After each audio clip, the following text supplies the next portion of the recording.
Grabe, sobrang cute nga nitong collaboration ng Peppa Pig at Unilove. Sa sobrang cute nga mga mare ay parang ayaw na nga gamitin ni Azaya. Parang ang sarap na nga lang din i-collect nito mga mare at wag na lang talaga gamitin. Bali itong pinakauna nga ay baby wipes. Bali kay Peppa Pig at kay George. 100 sheets na nga pala ito mga mare at grabe alam nyo sobrang bango nito. Yung scent nga pala nitong mga mare ay milky strawberry yogurt. Parehas nga lang sila ni George na merong 100 sheets per pack. Syempre parehas nga rin sila na special lid yung cover at napaka-cute nga nito. Pero itong kay George naman, yung scent nito ay lemon grape scent. Hindi nga ako makapili sa dalawa kasi alam nyo, sobrang bango talaga. Alam nyo yung bango na hindi masakit sa ilong. Paraben-free na nga pala ito mga mare at huwag kang mag-alala kasi alcohol-free ito. Nakakalambot din ng balat kasi meron itong aloe vera and vitamin E. Pansin ko nga lang din na mas malambot itong wipes na to. Mula nung newborn pa lang si Azaya ay Unilove na talaga yung gamit namin. Kaya naman trusted brand talaga namin ito. Hindi ito madaling mapunit at hindi rin ito madaling mabutas. Isa din sa pinaka nagustuhan ko dito kasi hindi nga ito dry. Kapag ka piniga mo nga ay may makukuha ka talagang mga tubig. At syempre, hypoallergenic at may interlocking feature na nga pala ito kaya naman hindi madaling matapon yung wipes. At grabe mga mare, meron nga rin silang Peppa Pig na laundry detergent. Fresh baby scent nga pala yung amoy nito kaya naman lakas maka-fresh talaga. 1 liter per pack nga ito mga mare at perfect nga ito sa mga babies na merong sensitive skin. Safe na safe ito sa mga babies na may sensitive skin kasi gawa nga ito sa natural ingredients. At alam ko, mare, na isa ka rin sa namumblema sa mancha ng damit ng bata. Alam mo ba, mare, itong Unilove laundry detergent ay nakakatulong ito makatanggal ng stain in natural way. Hypoallergenic and paraben-free na nga din pala ito. Subok na subok ko to mga mare kasi newborn pa lang si Azaya, ito na talaga yung gamit namin. Siyempre, matatanggal din ito yung germs at bacteria up to 99.9%.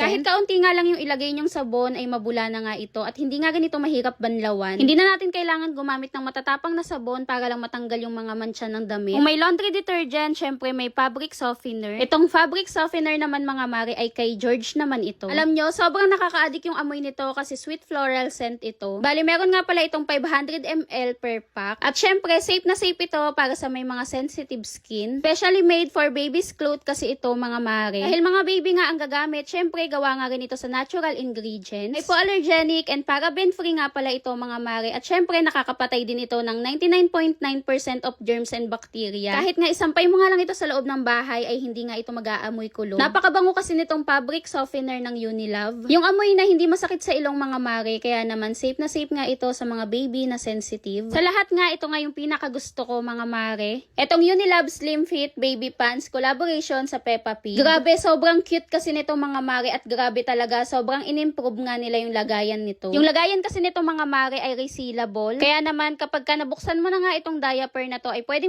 mo uli isara. O diba, napaka-hygienic kasi nasasara nga ito. Meron nga rin pala itong A and B design at meron nga rin itong 4 different sizes. Merong medium, large, XL at double XL. Pero itong kay Azaya nga ay XL nga pala itong mga mare. Nako, nung nakita nga ito ni Azaya ay talaga namang tuwang-tuwa siya. Napaka-cute naman kasi ng design nito mga mare. Bali, magkaiba nga pala yung sa harap at sa likod. Meron nga rin pala itong stretchable and bubble waistband. Kaya naman kapag ka sinuot kay baby ay hindi nga masakit. Kapag ka magpapalit ka naman ng diaper ay madali nga lang punitin ito dito sa gilid. Tapos ito naman yung pinakaloob ng diaper. Sobrang soft nito mga mare at breathable top sheet and with higher leak guard na nga pala ito. Kaya naman hindi tatagos ang poops ni baby at ang ihi. Madami na nga kaming na-try na diaper pero kay Unilove talaga kami bumabalik mga mare kasi hindi ito tumatagos kahit gamitin nyo pa sa gabi. At never talaga nagkaroon ng rashes si Azaya dito. Isa din sa pinaka nagustuhan ko dito kasi meron na nga itong wetness indicator at may disposable tape na nga ito. Kaya kapag ka itatapon ay hindi kayo mahihirapan. Papakita ko sa inyo mga mare kung gaano nga ito ka-absorbent. Naglagay nga pala ako dito ng 300 ml of water. Tignan nyo kung gaano niya kabilis itong ma-absorb. Kahit gaano karaming tubig nga ay talaga namang nasisip-sip niya ito mga mare. Heavy wetter din si Azaya at never talaga tumagos yung ihi niya dito. Napaka-affordable din ito mare kaya naman pasok na pasok talaga sa budget. Hindi nga rin ito nagiging bulky kahit na punong-puno ito ng tubig. Magti-tissue test din tayo dito mga mare. Makikita nyo na hindi talaga kumakapit yung tubig. Hindi nga nababasa itong tissue kaya naman makikita nyo na sobrang absorbent talaga nitong diaper na to. O diba, hindi nga lang ito basta cute kasi may sinabi talaga itong diaper na kaya to. Naman kapag may nagtatanong sa aking ibang mamis kung ano ba yung pinaka nire-recommend ko na diaper, Unilove agad yung sinasabi ko. Iba kasi kapag kasubok na talaga mga mare. Kahit nga dito sa aking second baby ay puro Unilove na diaper lang din yung binili ko. Available din ito sa ibang sizes mga mare. Available nga ito sa medium, large, XL at double XL. Kaya naman kung bet nyo din ay ilalagay ko na nga lang sa yellow na basket at sa comment section yung mga link link nitong products na to. So, ayun lang for today's video. Kita-kita tayo next vlog!